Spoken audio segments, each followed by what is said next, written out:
Sanskriti University for excellence in life. BTech Agri BSc lateral entry.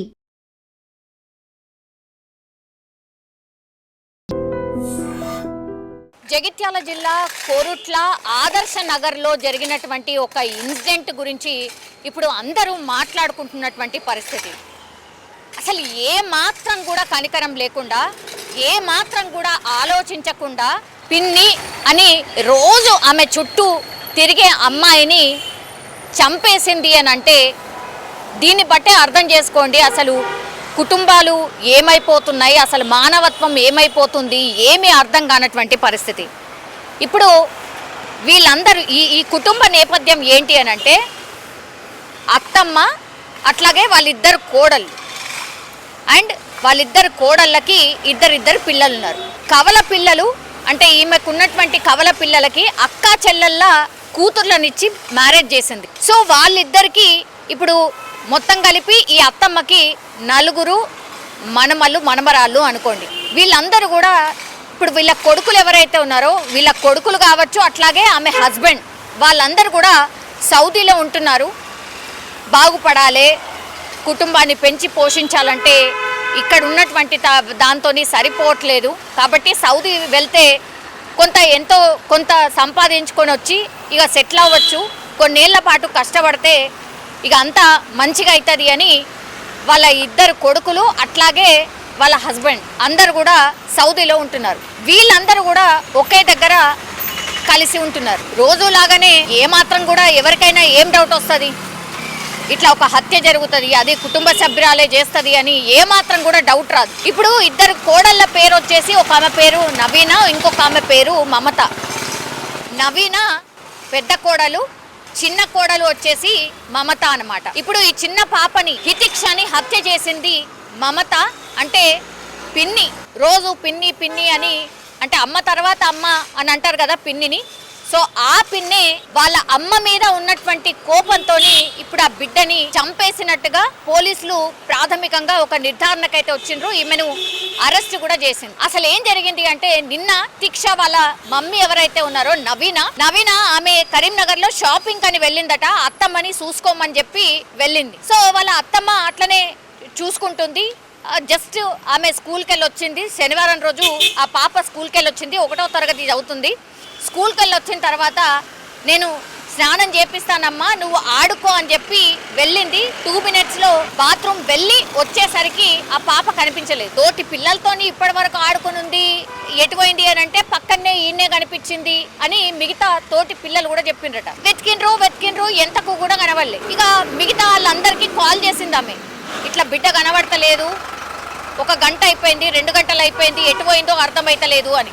చిన్నగా ఊర్లలో ఎట్లుంటుంది మనకు తెలుసు కదా, పక్కనే ఇండ్లు ఉంటాయి, అడపదడప బయటకు పోవుడు వచ్చుడు, ఇట్లా ఒకరు చూసుకుంటూనే ఉంటారు. అట్లే అనుకుంది, ఎన్నో ఆడుకుంటుందిలే, ఎట్నో పక్కన ఉంటుందిలే అని అనుకున్నారు. ఇక 4:30-5 ప్రాంతాల్లో ఇన్సిడెంట్ జరిగింది. ఏమైపోతుంది, రాత్రైనా కొద్దిగా టెన్షన్ పెరిగిపోతుంది. గంట అవుతుంది, ఇంకా కూడా దొరకట్లేదు, పక్కనే ఎక్కడ ఉందేమో అని అందరి ఇళ్లలో వెళ్ళి ఆ అత్తమ్మ వెతకడం స్టార్ట్ చేసింది. అయినా దొరకలేదు. అటు ఫోన్లు కూడా కొట్టిందనమాట, ఎవరన్నా కనిపించిందా మీకు ఎవరన్నా అని. ఇప్పుడు ఈ మమత ఎవరైతే హత్య చేసిందని భావిస్తున్నారో వాళ్ళ పిన్ని వరుస, ఆమె దగ్గరలో ఉన్నటువంటి ఒక దగ్గర చిన్నగా ప్రైవేట్ జాబ్ చేస్తూ ఉంటదట. సో ఈమె అదను కోసం వెయిట్ చేసింది, ఎప్పుడు అదను దొరుకుతుందా, నా అక్క ఎట్లా తీర్చుకోవాలి, నా అక్క మీద కోపాన్ని ఏదో ఒక రూపంలో తీర్చుకోవాలి అని అనుకుంది. దానికి బేసికల్లీ 2 రీజన్స్ చెప్తున్నారు. ఒకటి, ఆమె బెట్టింగ్లలో పైసలు ఓడగొట్టుకుందట. దగ్గర 18 లక్షల వరకు బెట్టింగ్ లో పైసలు పోడగొట్టింది మమత.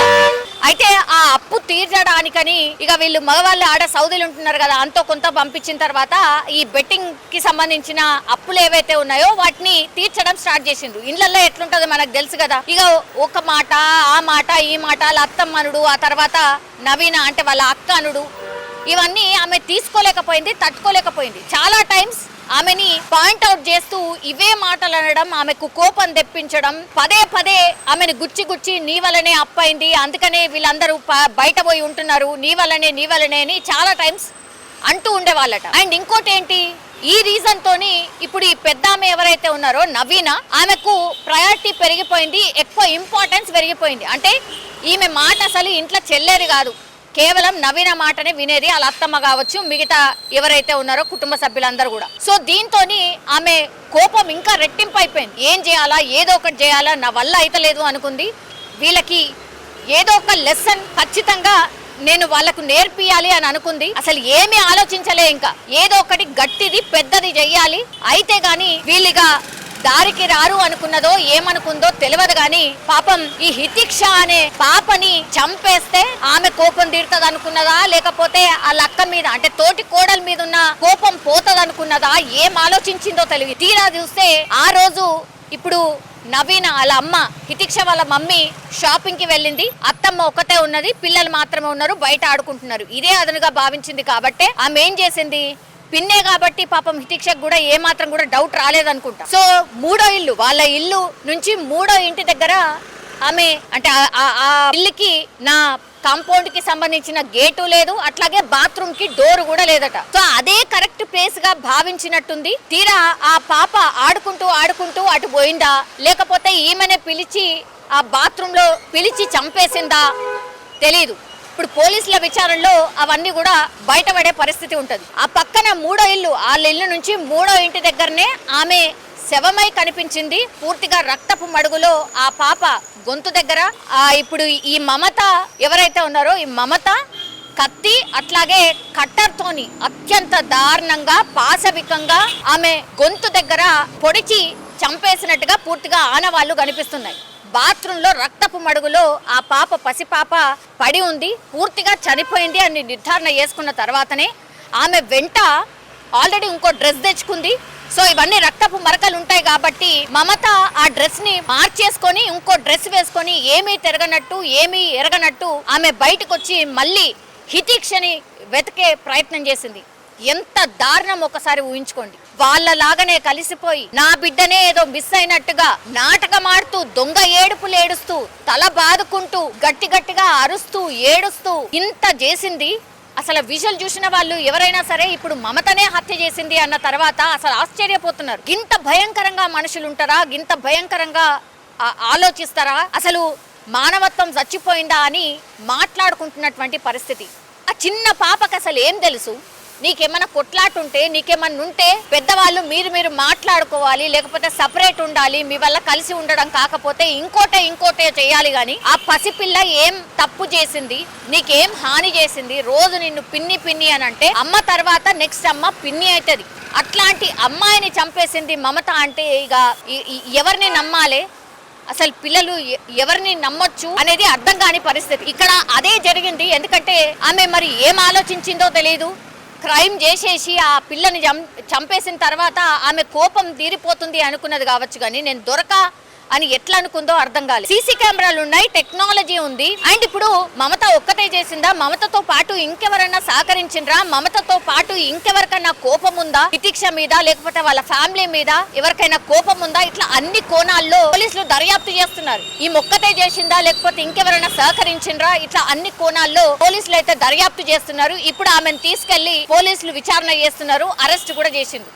సీసీ కెమెరాలో స్పష్టంగా కనిపిస్తోంది ఓన్లీ మమత మాత్రమే ఆ ఇంటి లోపలికి వెళ్ళింది. ఆ తర్వాత పాప మమత లోపలికి వెళ్ళిండ్రు. ఆ తర్వాత మాత్రం పాప రాలేదు. ఆమె మాత్రం ఒక డ్రెస్ వేసుకుంది, ఆ డ్రెస్ తీసేసి ఇంకో డ్రెస్ తోని బయటకు వచ్చినటువంటి పరిస్థితి స్పష్టంగా సీసీ కెమెరాలో రికార్డ్ అయి ఉంది. ప్రాథమికంగా కూడా విచారణ చేసిన వాళ్ళతో పాటే ఉండింది, ఏడ్చింది, వెతికింది, అంతా చేసింది. కానీ ఎక్కడ కూడా డౌట్ రాదు నా మీద అనుకుంది కాబట్టే ఇదంతా నాటకం చేసింది. తీరా చూస్తే సీసీ కెమెరా ఉందని మర్చిపోయిందా? సీసీ కెమెరాలో మరి నేను కనబడను అనుకుందా, ఏమనుకుందో తెలియదు. సీసీ కెమెరాలో స్పష్టంగా మమతనే చేసినట్టుగా పూర్తి స్థాయిలో అక్కడ కనిపించినట్టుగా పోలీసుల విచారణలో తేలినట్టుగా అయితే చెప్తున్నారు. ఈ మొత్తం ఇన్సిడెంట్ కి సంబంధించి పోలీసులు అఫీషియల్ గా వచ్చి చెప్తే గానీ పూర్తి ఇన్ఫర్మేషన్ తెలియదు. కానీ ఇప్పుడు సీసీ కెమెరా ఒకటి, ఆ తర్వాత ఇప్పుడు మమత మీదనే ఎందుకు అంటే అనుమానం రావాలి? ఎందుకంటే ఇంట్లో బాలేదు, ఇంట్లో వాళ్ళిద్దరికి పడట్లేదు కాబట్టి ఈ కోణంలోనే పోలీసులు విచారణ చేసినప్పుడు మరి ఈమెనే హత్య చేసి ఉండొచ్చా అని విచారణ చేసినప్పుడు ప్రాథమికంగా కొంత ఇన్ఫర్మేషన్ వచ్చింది, మమత మీదనే డౌట్ వచ్చింది కాబట్టి ఇప్పుడు పోలీస్ స్టేషన్లో అరెస్ట్ చేసి విచారణ చేస్తున్నారు. ఆ విచారణలో భాగంగా మరి మమత నిజంగానే హత్య చేసిందా, లేకపోతే ఎవరితోనైనా హత్య చేయించిందా? సీసీ కెమెరాలో ఇప్పుడు ఏం కనిపిస్తుంది? మనకు బయటకు వస్తున్న ఇన్ఫర్మేషన్ ప్రకారం అయితే మమతనే చేసినట్టుగా చెప్తున్నారు. కొంత ప్రాథమిక ఇన్ఫర్మేషన్ అయితే బయటకు వచ్చింది కాబట్టి దాని ఆధారంగా మనం మాట్లాడుతున్నటువంటి సిచ్యువేషన్. కానీ ఎంత దారుణం కదా, మమతనే అంటే పిన్నే హత్య చేయడం ఇప్పుడు పూర్తిగా తెలంగాణలో సంచలనంగా మారిపోయింది కేసు. ఇప్పుడు ఆమెకు కూడా పిల్లలు ఉన్నారు. వాళ్ళ పిల్లల మైండ్ లో ఏముంటది? ఇప్పుడు అమ్మ ఇట్లా చేసింది అని వాళ్ళకి తెలియకుండా ఉంటుందా, మాట్లాడకుండా ఉంటుందా? ఇప్పుడు వాళ్ళని ఎట్లా చూస్తారు మిగతా వాళ్ళు? ఇప్పుడు నవీన్ అనే ఎట్లా చూస్తారు? బిడ్డను చంపిన పిల్లల్ని ఎట్లా చూడాలా? ఇవన్నీ క్వశ్చన్స్. అంటే ఏదో కోపంలో చేశామంటే చేశాం అన్నట్టు అనుకుంటే మరి మిగతా దాని తర్వాత వచ్చే కాన్సిక్వెన్సెస్ ఎంత భయంకరంగా ఉంటాయి అనేది కనీసం ఆలోచన ఉండట్లేదు. ఇంత భయంకరంగా మనుషులు ఎందుకు మారిపోతున్నారో అర్థం కావట్లేదు అంటూ కూడా చాలామంది ఈ ఇన్సిడెంట్ తెలిసిన వాళ్ళు మాట్లాడుతున్నటువంటి పరిస్థితి కనిపిస్తోంది. కానీ అత్యంత దారుణం. పోలీసులు అయితే ఈ కేసుకి సంబంధించి పూర్తి ఆధారాలను కూడా సేకరిస్తున్నారు. ఎవరిని కూడా వదిలిపెట్టకుండా పూర్తిగా క్షుణ్ణంగా క్లూస్ని కావచ్చు, లేకపోతే ఆమె సెల్ ఫోన్లో రికార్డ్ అయినటువంటి ఏమైనా మెసేజెస్ ఉంటే వాటిని కావచ్చు పూర్తి స్థాయిలో విచారణ చేసిన తర్వాత ఈ కేసుకి సంబంధించిన డీటెయిల్స్ పోలీసులు చెప్పే అవకాశం అయితే కనిపిస్తోంది. నిజంగా ప్రస్తుతం ఉన్నటువంటి సమాజం దేనికి ప్రయారిటీ ఇస్తుంది? ఆర్థిక సంబంధాల చుట్టూ మాత్రమే తిరుగుతుంది. మళ్ళీ ఎన్నికలంగానే చాలా విరక్తి కలుగుతాను. మంచి అనిపిస్తుంది కదా, లేడీస్ కూడా ఛాలెంజింగ్ జాబ్స్ చేసినప్పుడు చాలా బాగుంటది. ట్రాఫిక్ అసిస్టెంట్స్ గా నియమించిన ట్రాన్స్జెండర్స్ అందరితో సాల్యూట్ చేయించుకుంటున్నారు. ఫుడ్ డెలివరీ ఇవ్వటానికి వెళ్ళినటువంటి డెలివరీ బాయ్ అనిల్ పై కళ్ళ ముందు